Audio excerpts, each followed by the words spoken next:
Hello everybody! The thing I've been thinking about and talking about with Jason a lot this week is that selfish is not actually a bad word. Sometimes, when we take time out from our families to go and exercise, we feel selfish, or maybe people around us suggest that we're being selfish by not spending time with them or, not participating in something else that other people are doing. But really what we're doing is we're looking after ourselves, because the problem we run into, and this is much more common with women than with men, is that we're such caregivers. We want to look after the children, we want to take care of our parents, we want to participate in the activities at our church or Girl Scouts or whatever it is that we've signed up for. But what we often forget is that by putting everybody else first all the time, and therefore us coming last, is that we don't have as much to give. And we end up really worn thin, and after months and years of that, we end up kind of frazzled and maybe not such happy people.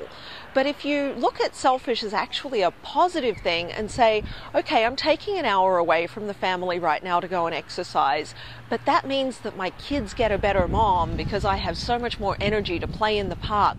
My partner gets a better wife because, I'm happier and I'm more content and I'm more relaxed because I've worked everything out with a kettlebell, and then I'm just happy, relaxed me. That's really a better way of giving, in my opinion. So don't look at it as, that you're leaving the people you love to do something for yourself. What you're doing is you're taking an opportunity to be a better you so that you can give them more. If you could really talk to your kids and help them to understand that, yeah, mom's gone for an hour right now, but on Saturday when we get to the park, I'm going to have the energy to climb that ladder and go down that slide with you and, run around and kick a ball or play tag or whatever it is, then they would choose that if they really understood what that meant. And, as you get fitter, as you get healthier, and they get more and more things like that from you, they'll start to respond differently, and they'll get excited about when you say, hey, let's go outside.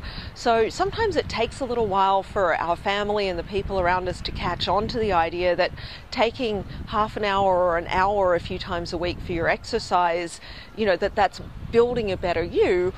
But over time they'll see that, and they'll get so much more from you, and you'll feel so much better because you'll have so much more to give, that when somebody asks you for that one more thing, instead of feeling overwhelmed, you'll have so much energy that it'll be easy, and you'll be able to say, sure, I can do whatever that extra thing is because you have so many more reserves.